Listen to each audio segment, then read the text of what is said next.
Hey guys, Tyler here from GarageWarrior.com, and I am super excited today to have on the call John Rowley. How's it going, John? I'm doing well. How are you today? I'm doing great, brother. I really appreciate you taking the time out to come and talk on the call. We're going to talk a lot about fitness, about success, about a lot of different things, so this should be real fun.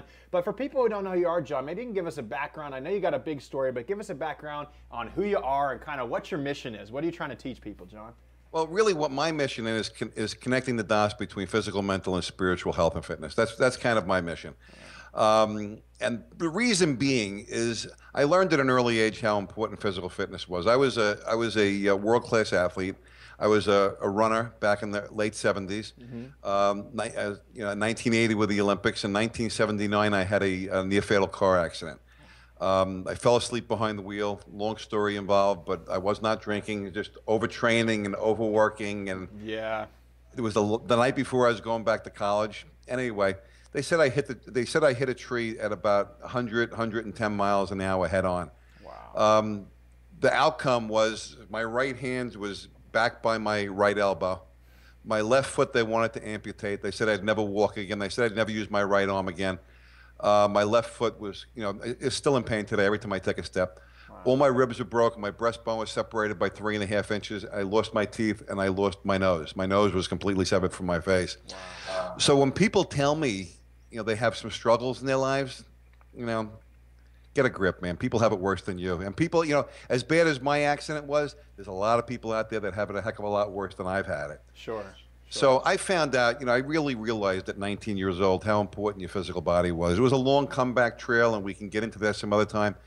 But after some time, once I was rehabbed a bit, my father had a custom-made walker for me, and he got me a job as a janitor in a Brooklyn school. So I was able to work nights. I didn't look so great, so I worked at nights cleaning classrooms.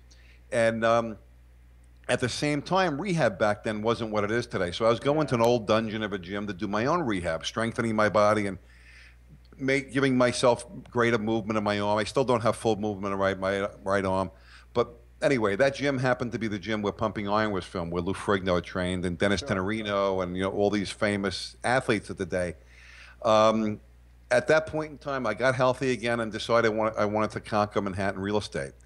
So I wanted to go from being a janitor to being a executive in Manhattan real estate, and there is a thing called ignorance is bliss. I was very blessed because I had no idea what I was going up against. But I interviewed at over 300 companies on Madison Avenue, finally found one foolish enough to hire me. And within a very short period of time, I was the youngest senior vice president of Manhattan. I ended up working for Harry and Leona Helmsley, handling all their personal assets. Barbara Corcoran, who happens to be on the Shark Tank today, is still one of my best friends. So I did that, but at the same time, I decided I wanted to get involved with the gym business. So I bought that gym that I was training at in Brooklyn. So I ended up owning the gym where Pumping Iron was filmed, also doing this. So I had one foot in the business world and one foot in the fitness world at a pretty high level. Yeah. And because of that, I saw the dysfunction in both. And what I mean is, in the business world, I saw guys that graduated from Harvard, Wharton, or Yale. They were raised on Park Avenue and Beekman Place. They had incredible social connections. They had a great education. Yet they ended up working for me. Right. My father was a janitor. My grandfather was a janitor. Certainly wasn't my social skills. Certainly wasn't my education, because I never graduated college. And what it was is I was willing to work hard, and because I stayed physically fit, I was physically fit, but I was also mentally aware, and I was able to utilize the resources that God had given me effectively for a 16 or 18-hour day, whereas the other guys who may have had better giftings than me or better education, they ran out of gas, by 10 or 11 o'clock in the morning. So it didn't make any difference that they were more qualified. They didn't use what they had. Right. Right. If that makes any sense. Yeah, and what's interesting about that, John, is like I always try to tie, the physical adversity from a challenging workout into real life. Like, how do we overcome those adversities? And by training, by going into the gym and working out hard, we do train that daily life. And I'm the same exact way in terms of, like, I will outwork anybody. And I believe that fitness component really, really, really plays a huge role in that. So it's fantastic that you brought that up. So now you're, we'll rewind a little bit. So now you're this senior vice president or whatever of a real estate firm. How did you get involved in the fitness industry? Well, I was working at the gym, and then in this business. But then when I got into Manhattan, I kind of stopped working out in Brooklyn. But one day we ended up cutting through Brooklyn. It's a long story, but I ended up visiting the gym. Saw the owner of the gym, and when I was leaving, I think he realized that I was pretty successful, and he goes, "Do you want to buy the gym?" That was So it. he threw a number out at me, and I came back with a number about half of that, and he said no.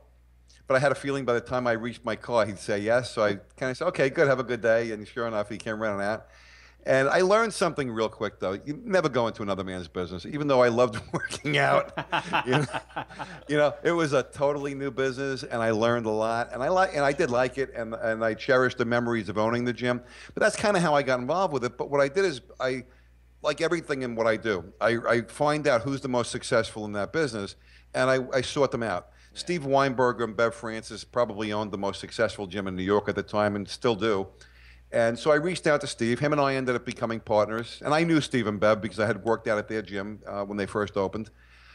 We ended up becoming partners in a bodybuilding show called the Brooklyn Classic. But very quickly, within 2 months of being in the gym business, I was expediting the Mr. Olympia show. I was one of the officials for the International Federation of Bodybuilders and the National Physique Committee. I was a promoter from them. So within probably 30 to 60 days of owning the gym, I was deeply entrenched in the pro bodybuilding thing, which then got me involved with the magazines. And, I've got, this is, late 80s, mid to late 80s.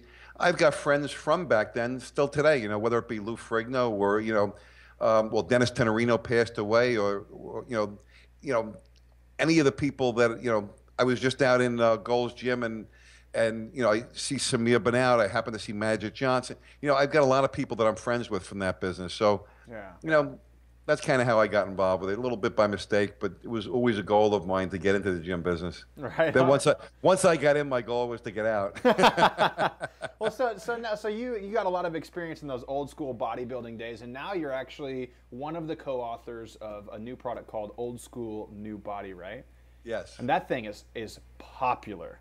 Yeah, it's one of the best-selling fitness products on the internet today, and it's an international sensation. And the thing incredible to me is I'm an author. I've got 2 books that are out in the bookstores, on end caps in bookstores. They've hit #1. Sure. And I reach more people in a week with Old School New Body than I do in the lifetime of my other 2 books combined.